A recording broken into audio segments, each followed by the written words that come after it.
The latest Elden Ring patch introduced PvP exclusive balance adjustments.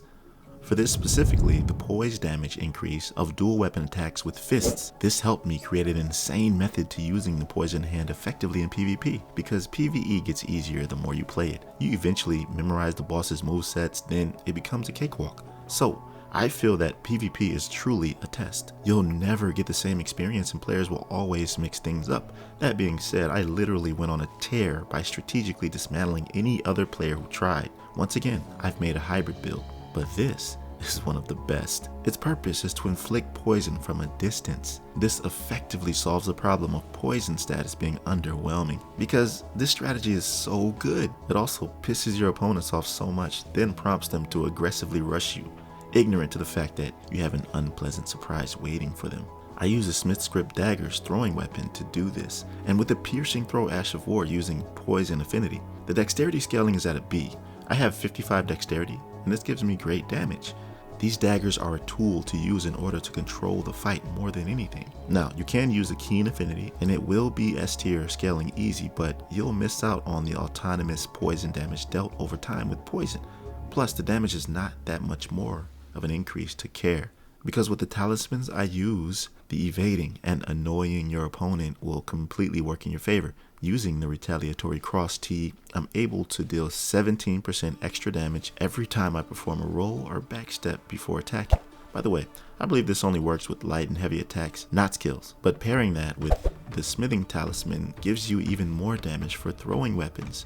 Oh yeah, and did you know that piercing throw also pierces through multiple enemies? It's crazy. Now of course I'm using the rotten winged sword insignia, since daggers you throw are successive, so damage attacks really fast. You can also alternate between that and Millicent's prosthesis if you want some more dexterity. These talismans work well with a poisoned hand, and this weapon is also the unpleasant surprise I was referring to earlier when I was talking about players frustratingly rushing you. They're so busy running after me, thinking I'm somebody who is trying to troll them or just use daggers only. So when you hit them with a poison spear strike or a jumping attack when they draw near, whatever you decide to do, the fight essentially ends or quickly turns the table in your favor. Sometimes the poison ticks even finish them off. Poison Hand is a beast. They get a damage increase when poison is in the vicinity, plus with Kindreds of Rot Exaltation equipped as a talisman, that adds more damage as well. Furthermore, the Poison Hand scales to an A in Arcane once fully leveled, so yeah, not many players will be able to stand up against you. I have 70 Arcane. This also increases the amount of poison buildup, so you can't lose here. Now I've done extensive testing on the Poison Hand, fist weapons in general, and noticed that they're not easy to use, specifically when trying to close distances. Everyone and their mother uses long-range weapons and spells. I already explained how I use the daggers to remedy that, but what about when they get close and how to trade? Well, you'll need the poise to help you with that, which is why I have 45 endurance with the full set of Solitude equipped. But hold up before we go any further. Let's take a quick breather because I want to share a short story with you, a history lesson about how the Poison Hand came to be. Also, how you can attain him for yourself. But by all means, I have time codes in the description below, so you can skip this if you like. But let me tell you about the legend of Poison Hand, a weapon born out of madness and despair. The Poison Hand, stitched together from the remains of fallen warriors who once defended the Belleroot Tower settlement.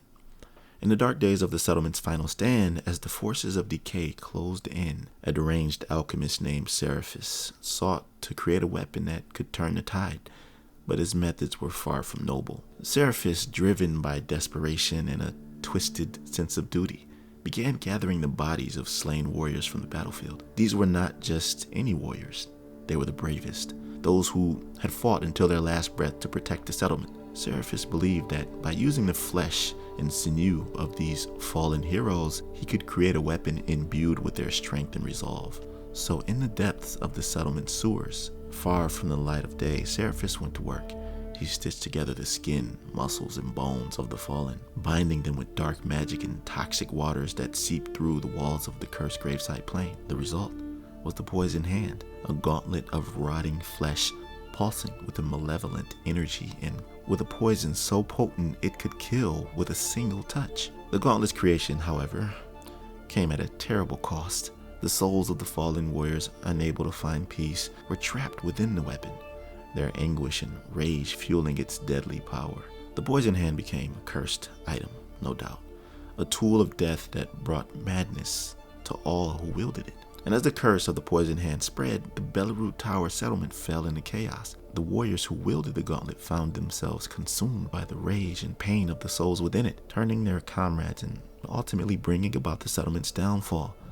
The once proud stronghold was overrun, the defenders slaughtered or driven mad by the weapon they hoped would save them. In the aftermath, the poison hand was left behind, too dangerous to be taken and too cursed to be destroyed. So it was hidden in the depths of the settlement sewers, locked away beside a medium-sized building that had once served as a church. This building, now infested with grotesque man-fly creatures, mutated remnants of the settlement's former inhabitants, serves as the final resting place of the cursed weapon. The poison hand lies in the sewer level of the Belleroot Tower settlement, surrounded by remnants of its tragic past. A horned warrior, the last of the settlement's defenders, now patrols the area, his mind twisted, delusional by the curse he sought to contain. The gauntlet rests beside the church-like building, and those who seek the poison hand out must navigate the horrors of the sewer and face the man-fly creatures that infest that area.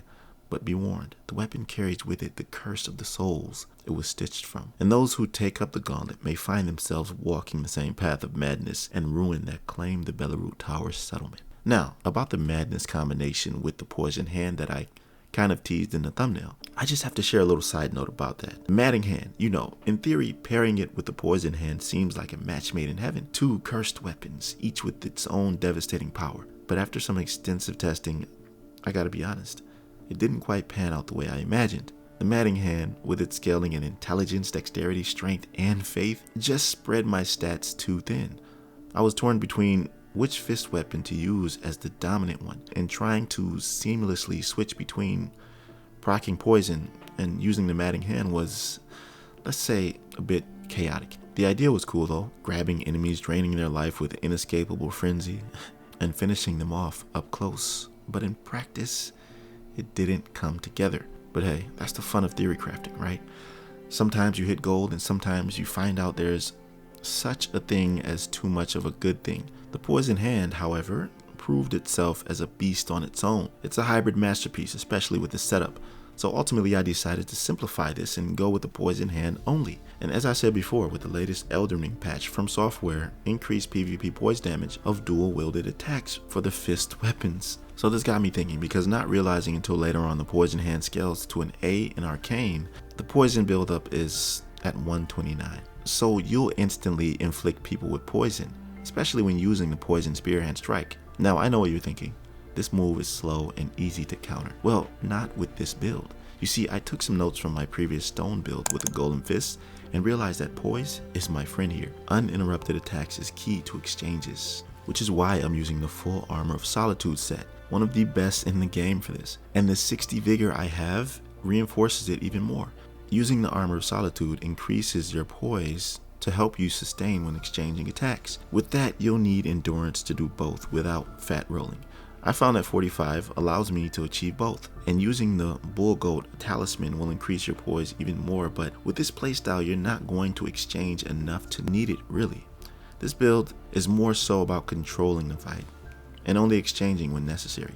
Another talisman good for this is the Shard of Alexander to greatly boost the attack power of skills. And here's the thing, I've mentioned about 6 talismans. Here are the 4 that I feel are the best for this playstyle. You decide which ones are for you. My go-to physic combo is the Thorny Crack tier and the Opaline Heart tier, both serving my purpose for this build exactly. And for my spells, all I needed was 30 faith to activate Black Flame's Protection, Golden Vial, and Bestial Vitality. These are my preferred spells for defense pre-fight, and the other offensive spells help with zoning enemies. Swarm of Flies is probably the most annoying. It releases a swarm of blood flies that causes blood loss, then hemorrhage. Next I have Roar of Regalia, such an underrated spell that knocks players back when they get too close and deals a good amount of damage. And the only 2 of these that cost slightly higher FP is Golden Vial and Black Flame's Protection. So 20 mind is just enough for you to maintain everything easily. The strength and intelligence are low. I only have the amount required to use my equipment, and that's 12 and 13.